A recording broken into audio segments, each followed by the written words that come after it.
ছুটির দিনে টাঙ্গুয়ার হাওরে ঘুরতে যাওয়ার পথে প্রাণ গেল মা মেয়ের।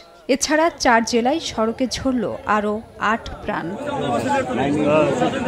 বাংলাদেশ কেমিক্যাল ইন্ডাস্ট্রিজ কর্পোরেশনের 11 কর্মকর্তা সপরিবারে সেজুতি পরিবহনের বাসে ঢাকা থেকে সুনামগঞ্জের টাঙ্গুয়ার হাওরে ভ্রমণে যাচ্ছিলেন। শুক্রবার ভোরে সুনামগঞ্জের শান্তিগঞ্জ এলাকায় পৌঁছালে বাসটি নিয়ন্ত্রণ হারিয়ে উল্টে খাদে পড়ে যায়। এ সময় ঘটনাস্থলেই মারা যান মঞ্জুরা আক্তার ও তার 10 বছরের মেয়ে আয়েশা সিদ্দিকা। আহত হন অন্তত 10 জন। আহতদের সিলেট ও সুনামগঞ্জের বিভিন্ন হাসপাতালে পাঠিয়েছে পুলিশ।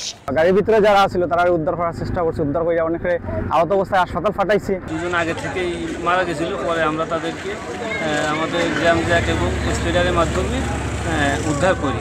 নরসিংদীর মাধবদী থেকে ইজিবাইকে রায়নাদি এলাকায় যাচ্ছিল 2 জন। পথে দ্রুতগতির একটি বাস ইজিবাইকটিতে ধাক্কা দিলে ঘটনাস্থলে 1 জন এবং ঢাকা মেডিকেলে নেয়ার পর চিকিৎসাধীন অবস্থায় সকালে 2 জনের মৃত্যু হয়। এই হাইওয়ে রোড থেকে অটো আমার মনে হয় একবারে যদি নিষিদ্ধ করা হয় যাতে হাইওয়ে রোডের মধ্যে কোনো অটো যাতে না উঠতে পারে। অটোর একজন আরোহী স্পটে মারা যায়, একজন মাধবদী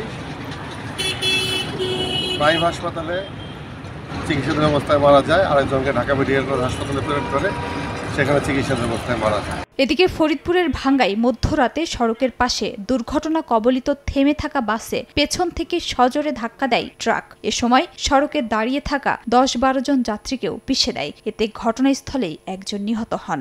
আহতদের ভাঙ্গা উপজেলা স্বাস্থ্য কমপ্লেক্সে নিলে ফারজানা নামে একজনকে মৃত ঘোষণা করেন চিকিৎসক। তবে প্রাণে রক্ষা পেয়েছে তার 1.5 বছরের মেয়ে জান্নাতুল সহ 5 জন। শিশুটি ঢাকা মেডিকেল কলেজ হাসপাতালে চিকিৎসাধীন। দুর্ঘটনার পরই বাস ও ট্রাকটি জব্দ করেছে পুলিশ। এছাড়া যশোরের চৌগাছা উপজেলার জাহাঙ্গীরপুরে বালুবাহী ট্রলির ধাক্কায় মোটরসাইকেলে থাকা 2 কিশোর এবং বাগেরহাটে বাস চাপায় নিহত হয়েছেন মোটরসাইকেল আরোহী। খাদিজা স্বপ্না, সময় সংবাদ।